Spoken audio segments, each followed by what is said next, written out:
Hey Van, Hi, can you see me? I can see you clearly. Hey Van, thanks for joining us. I'm Wesley Enoch, I'm the Artistic Director of the Sydney Festival, and I'm talking to Van Badham, and we're talking a little bit about strong female voices, especially artists at the moment.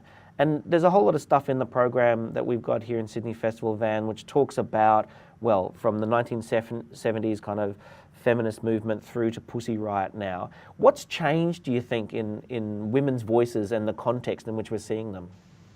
Look, I don't think you can underestimate the impact of the internet in creating and opening up a discursive space, which has always been there. Like, there's always been a feminist art project. You can go back as far as Aphra Bain and Artemisia Gentileschi and God knows how many other female artists who were lost to history. But I think what's certainly happened is since the internet, we've been able to actually look at women as an audience and to mobilise that audience around the discussion of gender, of women, and now, obviously, in the 21st century, the discussion of feminism. The internet has allowed a visibility in feminist discussion and feminist journalism and feminist art making that has, the visibility itself has created the audience, because there's one thing that all women have in common, and that's the experience of sexism.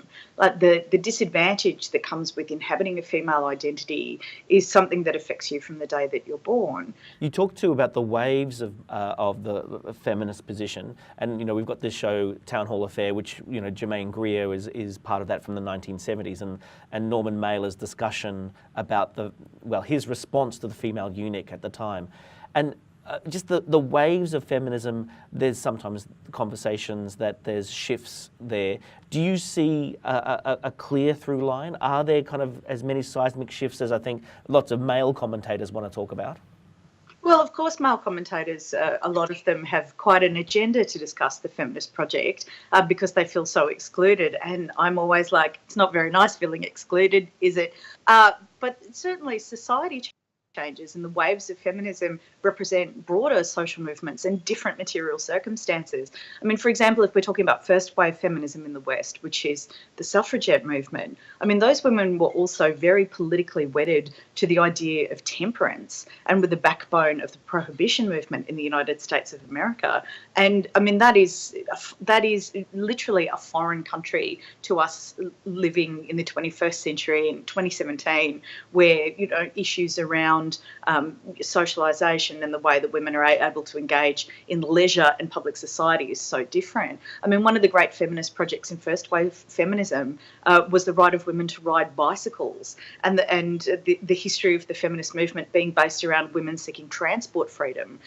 Obviously, second wave feminism and the women's liberation movement of the 60s and 70s was about women who had entered these activist communities around specifically protesting the Vietnam War, like becoming politicised in their own interests and saying, well, why are we making the tea? Why are we doing the photocopying? Why do we exist in a society where there's no equal pay? Obviously, having won some of those battles, like the incredible campaigns for women to win equal pay in Australia, which took years and an extremely progressive government of Gough Whitlam to legislate, that was a priority and a project at the time. But now that we've won that, we're moving on to other priorities with our movement, and specifically third wave feminism is looking at the way that all women can be included in the project of feminism, rather than the existing privilege of a bourgeois upbringing or middle class entitlement or whiteness. The idea that we can include other groups in our project and be intersectional and look at the other demographic influences of advantage and disadvantage. That's really an important part of our project now. And all of these things, like they occur demanded by the times that we live in, and certainly the times that we live in have changed. Excellent. Thank you so much, Van. It's great to hear you speak about these issues. And I know that the Sydney Festival audience, they can come and see the Town Hall Affair around that issue. They can look at Pussy Riot. There's also Wild Boar and maybe even Fleabag, looking at those strong voices. So thank you so much for your time.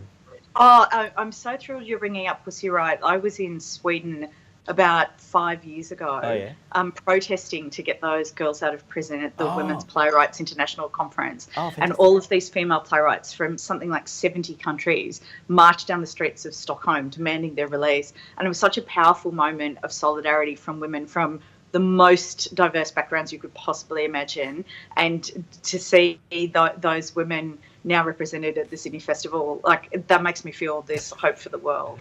Excellent. Thanks, love. That was great. Was that all right? Oh, you're fabulous. I could listen to you forever. Oh, it's great.